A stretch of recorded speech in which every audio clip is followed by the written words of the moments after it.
Hi guys! Magandang gabi! Welcome back po dito sa Gandara SRU channel for Showbiz Update. Andito na naman nga po akong muli nagbabalik. Wala na pong iba ang nagmamaganda ninyo kachismosang Kim Pao, ang lokaret na si Gandara upang maghatid sa inyo ng latest update and fresh happenings patungkol kina Kim Chiu and Paula Avellino. And yes po, mambubulahaw na naman ako ngayong gabi sa inyo. And para po sa gabing ito, so ayan, tungkol naman kay MJ yung pag-uusapan natin. So ayan, nangangalampag ang lahat ng Kim Pao fans. MJ, dinggin mo kami. Huy, grabe naman ngayon. Anyway, ayan, marami tayong dapat na i-look forward at dapat na i-manifest pa sa Kim Pao. Siyempre kasama na po dyan ang The Alibi and of course personal status din ng dalawa. Hoy, grabe nga yan. Anyway, kasama talaga. Anyway, bago po tayo mag-start, sa mga di pa nakaka-subscribe sa ating channel, pakiclick lang po tayo na subscribe button natin at notification bell na nandyan sa baba kung gusto po ninyo na maging updated at ma-notify tuwing may bago tayong chika at balita hinggil sa Kim Pao. Basta mga balita na may kinalaman po kina Kim Chiu and Paula Avellino, sagot na natin yan. And ngayong gabi, ayan, magpapasalamat muna ako sa lahat ng ating mga taga-subaybay. And bilang pasasalamat ko nga, narito at may napili po kong basahing mga komento. First comment mula nga po ito kay Madam Shalan Penkian. Sabi niya dito, hindi po na-injured si Kim. Naglagay lang ng bandage. Kasi mag-practice siya ng pole dancing. Ayan, bandage. Salamat po, ma'am, sa word. Dahil na blackout ako kanina. Hindi ko banggit ko rin tawag doon na nakalagay sa tuhod ni Kimi. And yes, totoo po, hindi naman injured si Kim Chiu. Mukha namang ayos po siya. At tuloy-tuloy pa rin po ang kanilang pagtitaping para po sa The Alibi. And based naman sa mga videos, ayan, okay naman maglakad si Kim Chiu, so wala po tayong dapat na ipangamba. And wala rin naman pong nakapag-chika na-injured nga si Kimi mula sa mga fans na nandoon, na sinalubong kaya ng mga fans si Kim Chiu. Wala pong nakapag-chika at walang nakapansin na injured si Kimi. Pero hindi po natin masisisi yung ilan na mag-worry dahil medyo delikado rin nga ang pole dancing, lalo na kung hindi ka naman sanay. Si Kimi kayang-kaya niya yung gawin.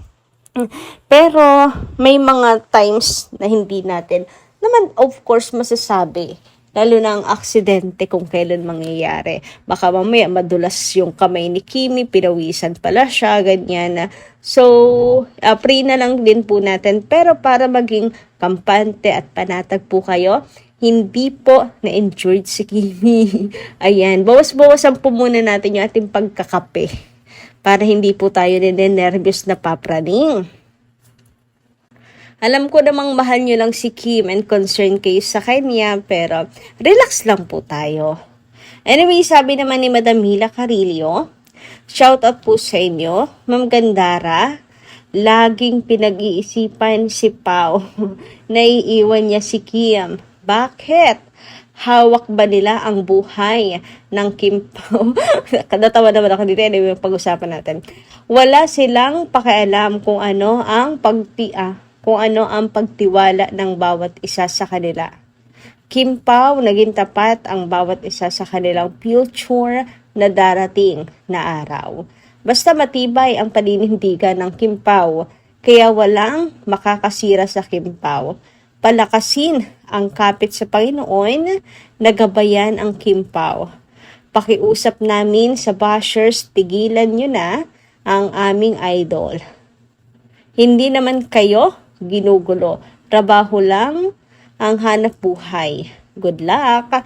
Ayan, pakiusap daw sa bashers. Ay, gusto ko yan, Ma'am Mila Carillo. Hindi dahil panalo na ang mga bashers sa paninira kina Kim and Paolo kung bakit nakikiusap na si Ma'am Mila. Ba't kundi tanda ng pagiging humble, ng pagpapakababan loob. Napakiusap bashers naman, hindi na namin kayo papatulan pero pakiusap, tigilan nyo naman na ang Kim Pao. Parang gano'n na. Kausapin ng humble lang. Ang bait naman ni Madam Mila, marunong magpakumbaba. Anyway, dito naman tayo sinabi na lagi nilang pinag-iisipan si Paolo na iiwan si Kim. Bakit hawak ba nila ang buhay ng Kim Pao? Natawa ako kasi bakit ba parang alam na alam nila ang mangyayari? Bakit ba parang alam na alam nila na mangyayari yun, naiiwan ni Paolo si Kim, etc. At lagi nilang sinasabi yan, naiiwan ni Pao si Kimi. Manghuhula ba sila? Nanggaling ba sila sa future? Or nasa kaloob ba sila ng katawan ni Paolo para alam nila kung ano yung nasa isipan ni Paolo na gagawin niya kay Kim. Alam nila yung nilalaman ng puso ni Paolo na kung sino talaga at anong nararamdaman niya kay Kim. Bakit alam nila yon? Kung ano yung nasa puso at isip ni Paolo. Ano ba? Nasa loob ba sila ng katawan ni Pao? Sumasanib ba sila dito para lang malaman na kung ano ang balak ni Pao kay Kimi? Para laging isipin nga na gano'n, iiwan ni Paolo si Kim, lagi na lamang pinag-iisipan ng gano'n. Para bang alam na alam nila na yun ay gagawin ni Paolo kay Kim. Natatawa ako, galing ata sa future yung mga to. Na may babala pa sa mga fans. Merong ganun ha, na binabalaan pa yung ibang mga, binabalaan pa ang mga fans ng Kim Pao. Pero marami naman ang ganyan na pambabala. Nung 2024 pa, isa na nga dun yung pagtapak daw ng 2025 ay lobat and goodbye, Kim Pao na. Pero hindi naman nangyari, di ba? Kaya katulad ko na natatawa na lang, tawanan na lamang din po natin sila. Anyway, sabi naman ni Madam Ned Soretao, pa high-tech, kahit matanda, pwede ka pa rin na magkaanak. Walang imposible. Iwanan si Kimi? Nasa kanya. Bakit iiwan si Kimi? Nasa kanya na kasi si Kimi. Mas lalo namang ayaw niya ng iba. Bakit maghahanap? Hindi pa ba siya sapat? 12 years. Hindi. Di sana tapos na. Iniwanan lang. At saka kung ayaw, dapat hinindian na niya. Ayaw na ng love team. Tingnan nyo. Nakadalawang beses. Dapat pangatlo ayaw na niya kasi si Kimi ang inantay. Medyo nahirapan ako guys i-interpret pero mukhang pabor naman kay Paolo Avellino ito. Sana po Madam Naids. So ayan, bakit naman 12 years nga po na si Paolo Avellino ay hindi talaga nakikipag-love team. Pero kay Kim, nakadalawa, nakaisa, dalawa, tatlo, at ngayon pa-apat na. Kung ayaw talaga niya ng love team kay Kim, ayaw niya kay Kim, hindi na magpapang-apat pa si Paolo Avellino. Doon pa lang after 3 or after 2 pa lang or after 1, ayaw na niya. Ibang partner na. 'Di ba? And about naman sa high-tech na ngayon, totoo naman po siya. So, pero hindi rin natin alam kung ano yung balak ni Kim sa future niya, of course. So, hayaan na lang po natin sa kanya yun. Paubaya na natin. Paubaya. Dapat lang naman. Anyway, dumako naman tayo dito sa RUG with MJ Felipe. So, ang tagal na nga nito, guys. Nung nakaraang buwan pa po ito. Pero, ayun nga, nangangalampag pa rin po ang mga fans na nawa interview naman sa Kim Pao.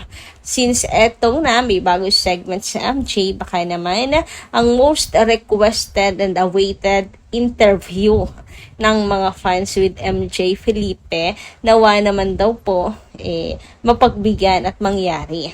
Sana naman questions tungkol naman sa kasal. Kasal talaga. Yes, sana naman daw po patungkol sa estado estado nila in real life ni Kim and Paul, at sana mapagbigyan nila Kim and Paul na straight to the point na maamin. Kung hindi ngayon, agad-agad, sana by that time, ready naman na silang magsalita. So, ayan, basta direct to the point, kahit siguro mag-antay ang mga fans. Pero, talagang yung iba nangangalampag eh. And,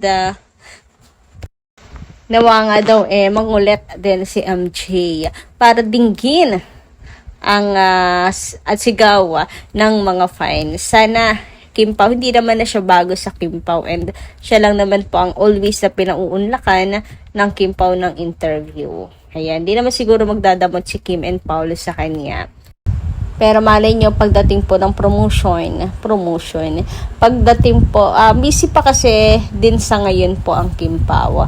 Pero malay nyo naman na once na mapaupo at ma-interview ni MJ ni MJ Felipe ang Kim Pao po, maganda-ganda yung atin pong mayroon tayong dapat popcorn. Anyway, nga dito lang muna ang ating update. Maraming salamat po sa inyong pakikinig. Kita-kits po tayo sa mga susunod kong chikas. Maraming po salamat.